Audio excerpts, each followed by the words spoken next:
Hi everyone, welcome to J R tutorials. I am your friend Rahul Jaiswal. दोस्तों, कैसे हो आप सभी लोग? उम्मीद करता हूँ आप सभी लोग अच्छे होंगे और आपकी स्टडीज भी बेहतरीन तरीके से चल रही होगी। तो दोस्तों, दिवाली कंप्लीट हो चुका है, दिवाली की वैकेशंस भी ऑलमोस्ट कंप्लीट हो रही होगी और अब हमें वापस से हमारी पढ़ाई की तरफ चल पड़ना होगा।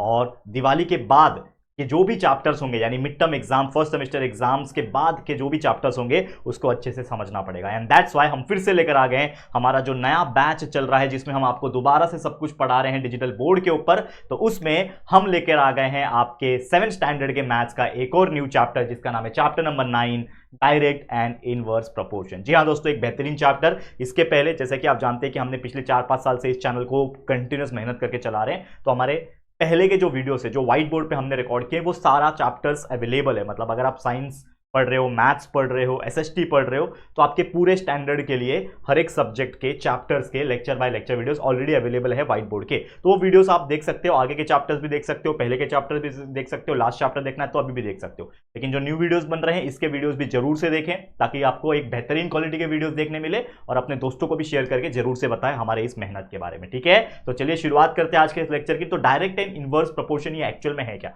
देखो, पहले हम समझेंगे इस चैप्टर को 2-3 हिस्सों में हम डिवाइड करेंगे। देखो, इस चैप्टर में हमें डायरेक्ट प्रोपोर्शन पढ़ना है, इनवर्स प्रोपोर्शन पढ़ना है और एक और टॉपिक है पार्टनरशिप। तो पार्टनरशिप क्या होता है वो पढ़ेंगे, लेकिन इसको हम एक एक करके लेकर आएंगे। तो आज हमारा पहला लेक्चर है। पहले लेक्चर में हम डायरेक्ट प्रोपोर्शन की बात करेंगे कि एक्चुअल में डायरेक्ट प्रोपोर्शन होता क्या है, किस तरीके से रिलेट करता है, और उसी के बेस पे कुछ क्वेश्चंस है जो कि होंगे प्रैक्टिस सेट 37 में, तो उसको हम सॉल्व करेंगे। तो आप लोग बस वीडियो को एंड तक देखना, छोड़ के मत जाना, नहीं तो समझ में नहीं आएगा। तो चलिए शुरुआत करते हैं। तो सबसे पहले बात कर लेते हैं what do you mean by direct proportion. तो डायरेक्ट प्रोपोर्शन की बात करेंगे, एक डेफिनेशन है इसका, इसको समझने की कोशिश करते हैं। क्या बोल रहा है? It is a relationship between the two variables. मतलब कोई दो चीज हो सकती है, उसके बीच का रिलेशन है, ठीक है। एंड दैट इंक्रीज और decrease at the same rate. क्या बोल रहा है? दैट इंक्रीज और decrease at the same rate. मतलब कहने का मतलब कोई ऐसा चीज जो अगर बढ़ रहा है तो सामने वाला चीज भी बढ़ेगा। जैसे फॉर एग्जाम्पल के तौर पे अगर मैं बात करूं कि मैं बोलूंगा कि भाई, अगर मैं जो हमारा एसी का जो टेम्परेचर होता है, जितना हम इंक्रीज करेंगे, लेट्स सपोज 20 पे था तो हमें ठंडी लगेगी, लेकिन जैसे जैसे मैं इसको इंक्रीज करूंगा 28 पे लेके जाऊंगा, जो कि यूजुअल तौर पे सबसे हाईएस्ट टेम्परेचर होता है कोई एयर कंडीशन में, एसी में, तो मुझे क्या फील होने लगेगा? मुझे थोड़ा सा क्या हॉट फील होने लगेगा, ठीक है, मुझे थोड़ा सा गर्मी फील होगा, क्योंकि नॉर्मल टेम्परेचर हमारा रूम का 25 डिग्री होता है। उसके ऊपर भी जाएंगे तो गर्मी होगा। मतलब अगर कोई टेम्परेचर बढ़ा रहा हूं तो गर्मी लगेगा, टेम्परेचर कम कर रहा हूं तो ठंडी लगेगा। उसी प्रकार एक और एग्जाम्पल से समझते हैं। जैसे एक पेन का कॉस्ट है 10 रुपया। एक पेन अगर आपने खरीदा, मान लो ये पेन है आपका, एक पेन खरीदा आपने तो 10 रुपया देना पड़ेगा। लेकिन अगर वही 10 पेन खरीदूंगा तो क्या हो जाएगा? प्राइस बढ़ेगा। मतलब अगर एक खरीदा तो 10 रुपया, दो खरीदूंगा 20 रुपया, तीन खरीदूंगा 30 रुपया, चार खरीदूंगा 40 रुपया। मतलब जैसे जैसे नंबर ऑफ पेन को मैं इंक्रीज कर रहा हूं, वैसे वैसे मेरा प्राइस भी, यानी जो पैसा लग रहा है मेरा, वो भी क्या हो रहा है? इंक्रीज हो रहा है। तो अगर कोई चीज बढ़ रही है और उसके साथ में कोई और चीज भी बढ़ रही है, तो उसको हम लोग बोलते हैं डायरेक्ट प्रोपोर्शन, क्योंकि इन दोनों में क्या है? डायरेक्ट कनेक्शन हो गया है कि ये बढ़ रहा है तो ये भी बढ़ेगा, ये बढ़ रहा है तो ये भी बढ़ेगा, ये बढ़ रहा है तो ये भी बढ़ेगा। इस प्रकार से चीजें हो रही है। तो एक पेन 10 रुपए का है तो दो 20 का होगा, वैसे ही 10 पेन कितने का होगा? 100 रुपए का होगा। तो ये भी क्या हो रहा है? प्राइस पहले सिर्फ 10 रुपया लग रहा था एक पेन के लिए, लेकिन अगर 10 पेन खरीदूंगा तो 100 रुपया लगेगा, ठीक है। 100 पेन खरीदूंगा, कितना लगेगा? 100 पेन का कितना लगेगा? 1000 रुपया लगेगा। तो जैसे जैसे जितना जितना पेन बढ़ाओगे उतना उतना पैसा भी बढ़ेगा। तो इस कनेक्शन को हम डायरेक्ट प्रोपोर्शन बोलते हैं। और डायरेक्ट प्रोपोर्शन को लिखने का एक तरीका होता है जिसको बोलते हैं ये वाला सिंबल, इसको बोलते हैं डायरेक्ट प्रोपोर्शन। यानी हम लोग यहां पे क्या बोल सकते हैं कि number of pen is directly proportional. ये साइन जो दिख रहा है, ये वाला साइन, ये सिंबल को बोला जाता है डायरेक्ट प्रोपोर्शन का साइन। तो number of pen directly proportional to cost of pen, ठीक है। मतलब जैसे नंबर ऑफ पेन बढ़ेगा, कॉस्ट ऑफ पेन भी बढ़ेगा। नंबर ऑफ पेन कम होगा तो कॉस्ट ऑफ पेन भी कम होगा। मतलब बढ़ाओगे एक को तो दूसरा भी बढ़ेगा, कम करोगे एक को तो दूसरा भी कम होगा। तो ये चीज आपको ध्यान में रखना है। That is nothing but direct proportion. अब इसी के बेस पे कुछ क्वेश्चन है, तो चलिए सॉल्व करते हैं फटाफट से। तो आ जाते हैं हमारे प्रैक्टिस सेट के ऊपर, जो कि है practice set number 37, one of the most easiest practice set. लेकिन इसको भी थोड़ा आपको ध्यान से करना पड़ेगा, समझना पड़ेगा। क्वेश्चन पढ़ते हैं सबसे पहले। सबसे इंपॉर्टेंट चीज क्या होता है? क्वेश्चन को पढ़ना और समझना। तो क्या बोल रहा है question? If 7 kg onion cost 140 rupees. आप मार्केट में जाके कभी कांदा खरीदे? कांदा, प्याज बोलते हैं हम लोग, कांदा बोलते हैं, ठीक है। मम्मी जाती है, पापा जाते होंगे, आप लोग भी कभी उनके साथ गए होंगे। तो कांदा खरीद रहे, तो 7 किलो अनियन खरीदा, 7 किलो कांदा खरीदा, उसका पैसा लगा 140 रुपया। तो हमें क्वेश्चन पूछा है हाउ मच मस्ट वी पे फॉर 12 kg अनियन, मतलब 7 किलो खरीदा तो 140 रुपया देना पड़ा। अगर मैं 7 किलो की जगह पे 12 किलो खरीदूं, अगर मैं 12 किलो अनियन खरीदूं तो मुझे कितना पैसा देना पड़ेगा, ये क्वेश्चन है। अब आप बोलोगे सर ये तो इतना सिंपल है कि आंख बंद करके हम आंसर निकाल सकते हैं। निकाल सकते हैं, अलग अलग मेथड्स हो सकते हैं, लेकिन हमें मेथड्स कौन सा फॉलो करना है, डायरेक्ट वेरिएशन का, डायरेक्ट प्रपोर्शन का। तो हम लोग सबसे पहले क्या लिखेंगे कि let the cost of 12 kg onion, मतलब हमको तो पता नहीं है ना कि 12 किलो का कितना लगेगा, ये मुझे पता नहीं है, तो मैं मान लूंगा कि let the cost of 12 kg onion be x rupees. मतलब मैंने मान लिया कि जो 12 किलो प्याज का, 12 किलो कांदे का जो भी प्राइस रहेगा वो रहेगा मान लो x रुपया, ठीक है। तो ये चीज मैंने मान लिया। अब यहां पे क्लियर कट हमें दिख रहा है कि जो भी अनियन का जो क्वांटिटी है, क्वांटिटी मतलब कितना केजी है, वो कौन से प्रपोर्शन में है। क्योंकि देखो इस चैप्टर के अंदर आपको जो ऐसे क्वेश्चंस आएंगे इसमें डायरेक्ट प्रपोर्शन भी आएगा और इनवर्स प्रपोर्शन भी आएगा। तो डायरेक्ट प्रपोर्शन में क्या होता है कि भाई जो चीज बढ़ रही है तो उसके साथ दूसरी चीज भी बढ़ेगी, अगर कोई चीज कम हो रही है तो उसके साथ दूसरी चीज भी कम होगी। लेकिन इनवर्स में ऐसा नहीं होता है। इनवर्स में होता है कि कोई चीज बढ़ती है तो दूसरी चीज कम होती है, मतलब उल्टा होता है, बढ़ रहा है तो ये कम होगा, ठीक है, ये कम हो रहा है तो ये बढ़ रहा है, तो वो इनवर्स प्रोपोर्शन में होगा, जो कि हम लोग नेक्स्ट लेक्चर में इनवर्स प्रोपोर्शन के बारे में पढ़ेंगे। लेकिन कहने का मतलब ये है कि कोई क्वेश्चन आपको जब एग्जाम में आता है क्वेश्चन पेपर में, तो आपको ये बोल के तो नहीं आता ना अच्छा ये डायरेक्ट प्रोपोर्शन का एग्जांपल है, सॉल्व बाय डायरेक्ट प्रोपोर्शन, ऐसा तो आएगा नहीं। ये तो आपको खुद को निर्धारित करना है, खुद को सोचना है कि भाई ये कौन सा टाइप का है। तो उसके लिए पहले आपको देखना पड़ेगा, आपको क्या देखना पड़ेगा कि भाई 7 किलो कांदा मैं खरीदूंगा तो 140 लगेगा, तो जब मैं 12 किलो खरीदूंगा तो पैसा भी ज्यादा लगेगा ना, ऑब्वियसली ये तो दिमाग में चल रहा है आपको। तो इससे ये पता चला कि ये जो क्वेश्चन है ये एक डायरेक्ट प्रोपोर्शनल क्वेश्चन है। तो आप क्या बोल सकते हो यहां पे कि the quantity, the QUAN quantity of onion and it's cost, यानी ओनियन का क्वांटिटी यानी कितना किलो है और उसका प्राइस, उसका कॉस्ट जो है आर इन डायरेक्ट प्रपोर्शन। ये क्या है, डायरेक्ट प्रपोर्शन में। ऐसा क्वेश्चन लिखना बहुत, मतलब ऐसा स्टेटमेंट लिखना बहुत ज्यादा जरूरी है। तो आर इन डायरेक्ट प्रपोर्शन, तो अगर ये डायरेक्ट प्रपोर्शन में है तो हम लोग कैसे लिख सकते हैं इसको, अगर ये डायरेक्ट प्रपोर्शन में है तो हम लोग लिख सकते हैं देयरफॉर भाई 7 किलो कांदा जब खरीदा तो उसको लगा 140 रुपया, तो 7/140। तो अगर वो 12 किलो कांदा खरीदेगा तो उसको कितना भरना पड़ेगा, उसके लिए हमने माना है x रुपये। कितना इजी था। तो अगर आप जब लिख लेते हो कि ये डायरेक्ट प्रपोर्शन में है, उसके बाद ये चीज जब बना लेते हो जिसको बोलते हैं हम लोग इक्वेशन बनाना या फिर उसका कंडीशन लिखना, तो जब आप ये लिख लोगे तो बस आपको इसको सिंप्लीफाई करना है क्रॉस मल्टीप्लाई करके और आपका आंसर निकल जाएगा x का। तो बस यही होता है इस टाइप के एग्जांपल के अंदर, और कोई हार्ड चीज नहीं होता। अगर आप ये चीज समझ लोगे कि डायरेक्ट प्रपोर्शन में है कि इनवर्स प्रपोर्शन में है और उसके हिसाब से उसका स्टेटमेंट बना लोगे और उसके बाद उसको सॉल्व कर लोगे तो ऑटोमेटिकली आपका आंसर फटाफट निकल जाएगा। तो चलिए शुरू करते हैं इसको सॉल्व करना। तो यहाँ पे अगर आप नजर डालोगे इसको हम क्रॉस मल्टीप्लाई कर सकते हैं, 7 multiply by x is 7x और यहाँ पे 12 मल्टीप्लाई बाय 140 आप लिख सकते हो। ठीक है, x का वैल्यू यहां से निकालना है हम लोग को, ठीक है, यहां पे लिखता हूं, चलो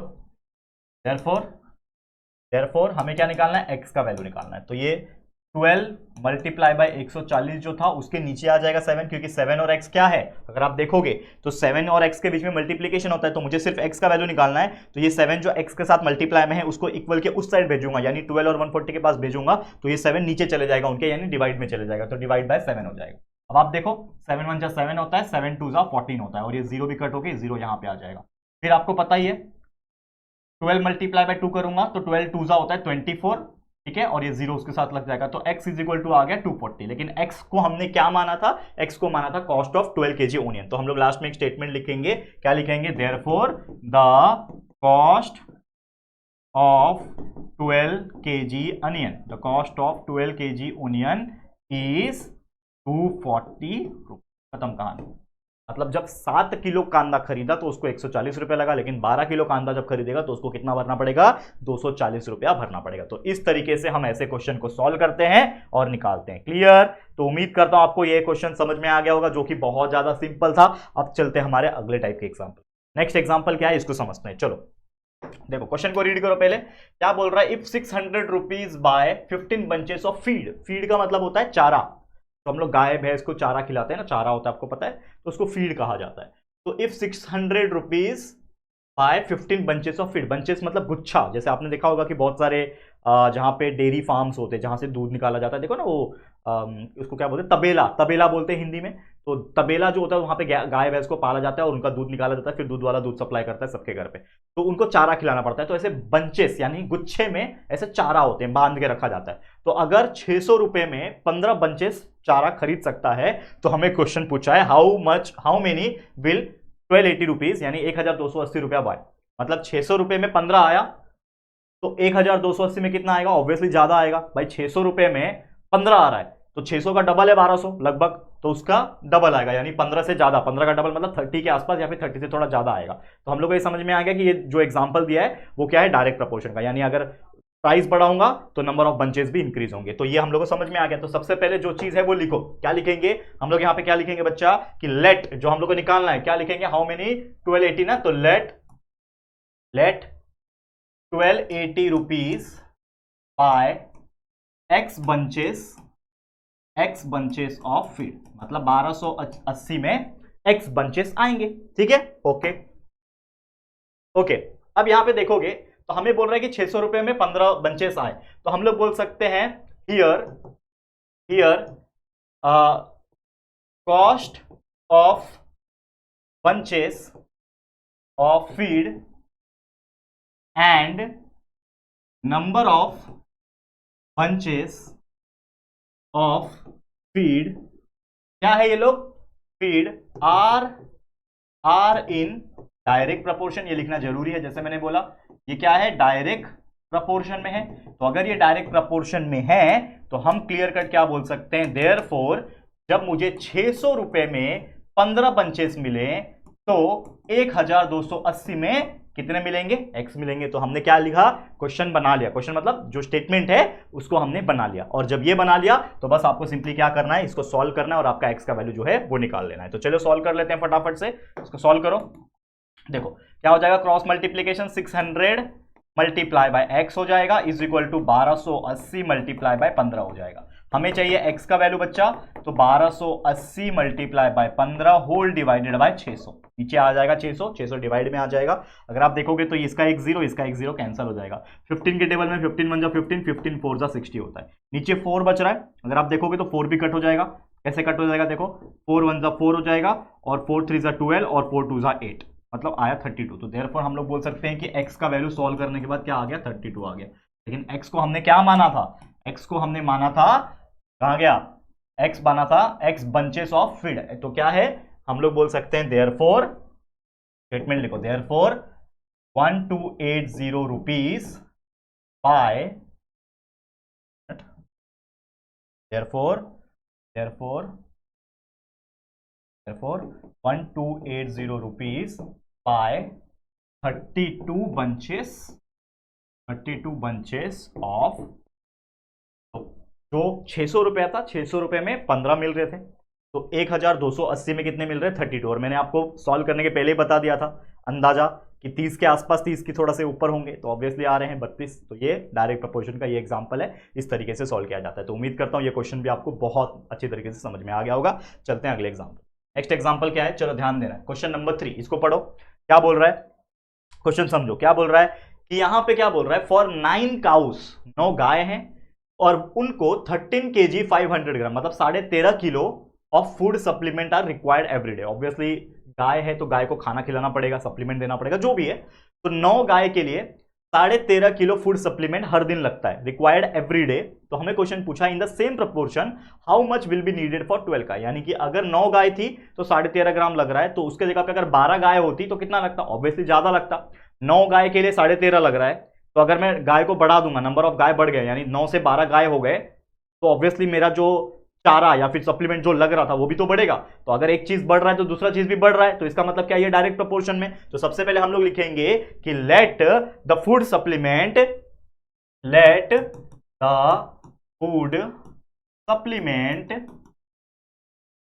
रिक्वायर्ड फॉर, कितने गाय के लिए चाहिए, 12 गाय के लिए, for 12 cow be x kg। हमने मान लिया कि x kg, क्योंकि हमें पता नहीं है तो मैंने मान लिया कि x kg फूड सप्लीमेंट हर दिन लग रहा होगा 12 गाय के लिए। ठीक है, अब यहां पे अगर आप देखोगे तो यहां पे आप देखोगे तो यहां पे जो गाय है, ठीक है ना, जो नंबर ऑफ काउ है, here number of cow and food supplement food supplement requirement are in, क्या है वो, डायरेक्ट प्रपोर्शन में ही लिखना जरूरी है, जैसे मैंने बताया डायरेक्ट प्रपोर्शन में है। तो अगर कोई चीज डायरेक्ट प्रपोर्शन में होती है तो हम लोग डायरेक्टली उसका क्या बना सकते हैं, स्टेटमेंट बना सकते हैं। तो हम लोग को पता है कि अगर 13 किलो, ठीक है ना, 13 kg 500 ग्राम जो फूड सप्लीमेंट है वो 9 गाय के लिए लग रहा है, तो x जो है, मतलब कितना किलो, x kg जो है वो किसके लिए, 12 गाय के लिए लगेगा। हमने बना दिया। इसका उल्टा भी आप लिख सकते हो, 9 गाय के लिए 13 kg, आप इसको उल्टा भी कर सकते हो, इसको भी उल्टा कर सकते हो, कोई प्रॉब्लम नहीं है आपको जैसा, क्योंकि देखो कभी भी जो डायरेक्ट प्रोपोर्शन होता है वो ऐसे ही बनता है। आप इसको अगर आप इस तरीके से भी लिखोगे 9/13 500 जो भी है इज इक्वल टू 12/x भी लिखोगे तो भी इसको सॉल्व करोगे और इसको सॉल्व करोगे आंसर सेम ही आएगा। तो नो मैटर कि आप क्या लिख रहे हो, लेकिन फर्क ये है कि आप डायरेक्ट में लिख रहे हो कि नहीं। डायरेक्ट प्रोपोर्शन इंपॉर्टेंट है कि आपने 13 किलो 500 ग्राम फूड सप्लीमेंट 9 गाय के लिए दे रहे हो तो कितना x 12 गाय के लिए होगा। तो ये चीज है हमारा। तो यहां पे आपको पता है 13 kg 500 ग्राम को हम लिख सकते हैं 13.5 kg, मतलब 13 किलो 500 ग्राम मतलब 13.5 किलो होता है ना, तो 13.5 मतलब 13.5 kg लिखेंगे उसको upon 9 is equal to x kg upon 12।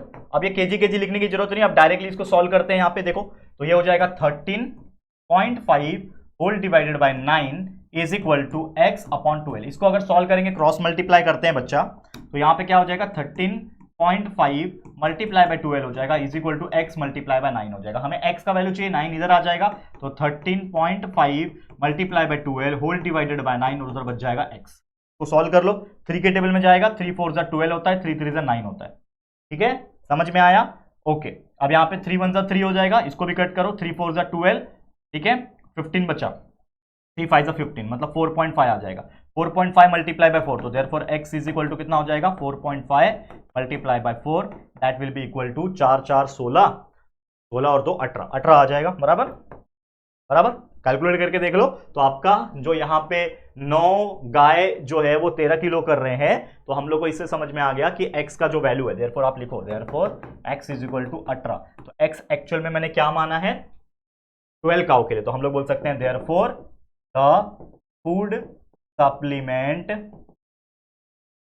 Required for कितने गाय के लिए, 12 गाय के लिए इज इक्वल टू 18 kg। देखो स्पेस खत्म हो गया मेरा, लेकिन आप लोग थोड़ा अच्छे से लिख देना। मैंने जो नीचे लिखा है कि भाई जो हमें क्वेश्चन पूछा था 12 गाय के लिए कितना सप्लीमेंट लगेगा, तो मैंने बोला कि आई एम सो सॉरी, तो 12 गाय के लिए कितना सप्लीमेंट लग रहा है 18 किलो, 18 kg सप्लीमेंट लग रहा है। पहले 9 गाय थी तो सिर्फ 13.5 किलो लग रहा था, लेकिन जैसे मैंने गाय बढ़ा दिया 12 गाय कर दिया तो 12 गाय के लिए 18 kg सप्लीमेंट जो है वो लगेगा। ठीक है, चलो नेक्स्ट क्वेश्चन क्या है यहाँ पे अगर आप देखो क्वेश्चन नंबर 4 क्या बोल रहा है यहाँ पे, जो the cost of 12 quintals of soybean, soybean आप सबको पता है सोयाबड़ी सोयाबीन बनता, ठीक है, the cost of 12 kg, 12 quintal है, क्विंटल मतलब आपको पता ही है, एक क्विंटल में 100 किलो होते हैं, एक टन में 1000 किलो होते हैं, ये आपको बेसिक चीज पता होना चाहिए।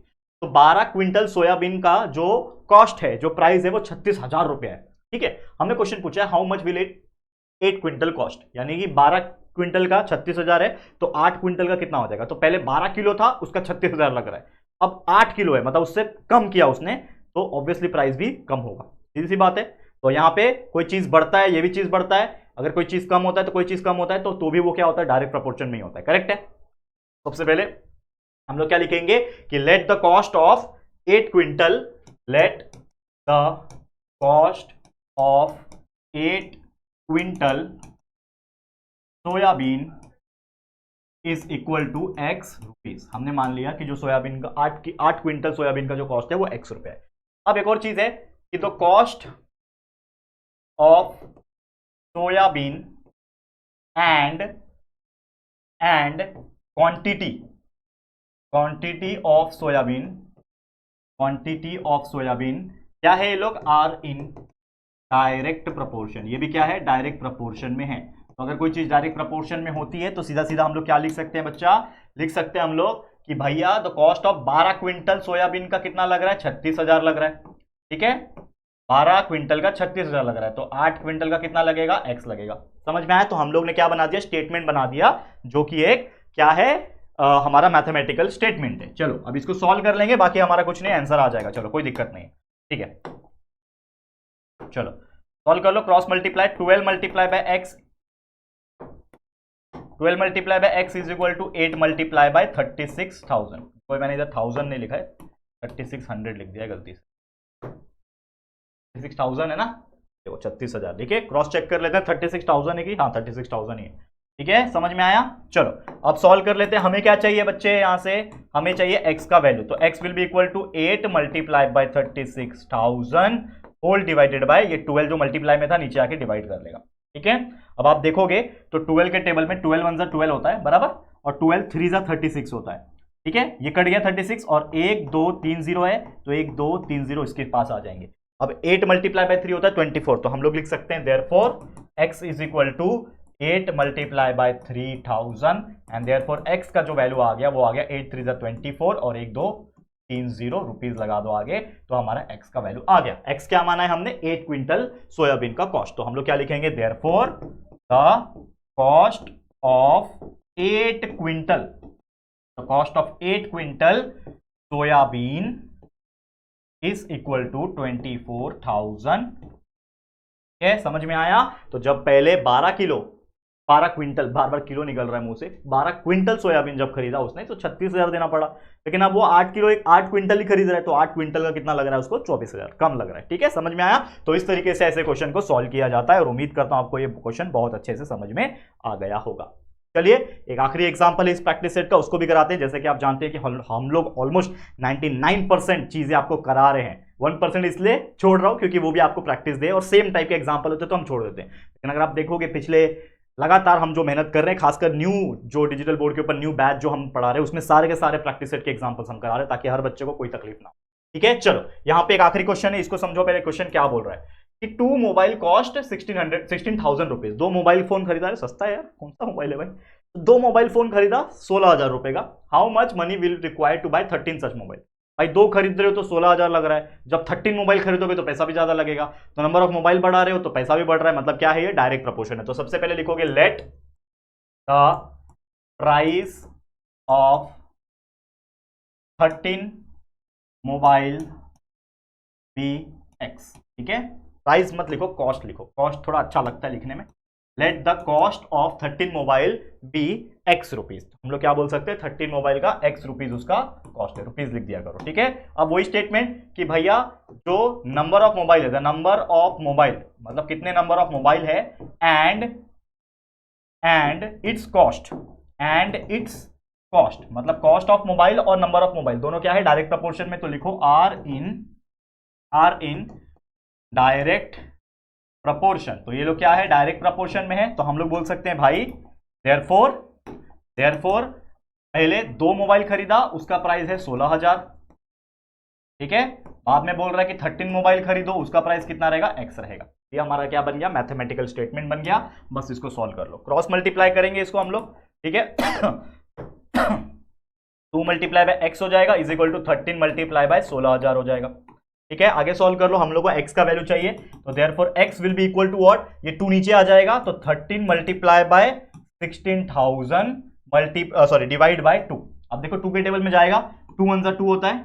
ठीक है, 2 1 2, 2 8 16 होता है, और ये 3 0 भी कट होके 1 2 3 0 आ जाएगा। तो मतलब x का वैल्यू क्या आ रहा है, x का वैल्यू आ रहा है 13 मल्टीप्लाई बाय 8,000।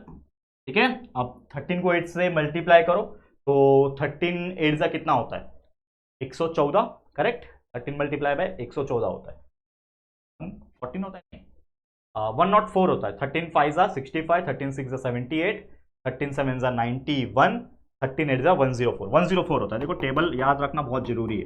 तो 13 8 कितना होता है, 104 होता है, और इसका 1 2 3 0 1 2 3 0 आ गया, तो ये रुपीज में आ जाएगा। तो आपका x का वैल्यू आ गया 1,04,000 रुपया, 1,04,000 रुपया आ गया। तो हमारा जो फाइनल स्टेटमेंट बनेगा वो क्या बनेगा, यहां पे हम लोग ये लिखेंगे कि therefore the cost of x क्या है हमारे लिए, द कॉस्ट ऑफ 13 मोबाइल है ना, तो therefore the cost of 13 mobiles is 1,04,000। खत्म कहानी, दैट्स इट। और इसी तरीके से ऐसे एग्जाम्पल को सॉल्व करना है बिंदास होके। बस आपके माइंड में रखना है कि ये डायरेक्ट प्रपोर्शन है, तो इस तरीके से मैथमेटिकल स्टेटमेंट बनाना है। इनवर्स रहेगा तो वो हम आपको सिखाएंगे अगले लेक्चर में, तो उसके लिए थोड़ा सा वेट कर लेना। समझ में आ गया? देख सकते हो आप लोग, इसको स्क्रीनशॉट लेना, स्क्रीनशॉट ले सकते हो। क्लियर? समझ में आ गया? तो बस दैट्स इट फॉर टुडे। आज के लिए इसी के साथ इस वीडियो को एंड करते हैं। अगले लेक्चर में जल्दी मिलेंगे इनवर्स प्रपोर्शन के साथ। तो ये वीडियो आपको कैसा लगा है जरूर से हमें कमेंट करके बताना है और अच्छा फीडबैक देना है। और वीडियो अगर पसंद आया है, मेहनत हमारी पसंद आ रही है, तो प्लीज वीडियो को लाइक कर देना, शेयर करना, अपने सभी दोस्तों को शेयर कर दो। और पहली बार चैनल पे आओ, चैनल को सब्सक्राइब नहीं किया यार, तो देर किस बात की, फटाफट से यार हमारे चैनल को सब्सक्राइब करके बेल आइकन को प्रेस कर देना, ताकि वीडियोस की नोटिफिकेशन आप लोग को मिलती रहेगी।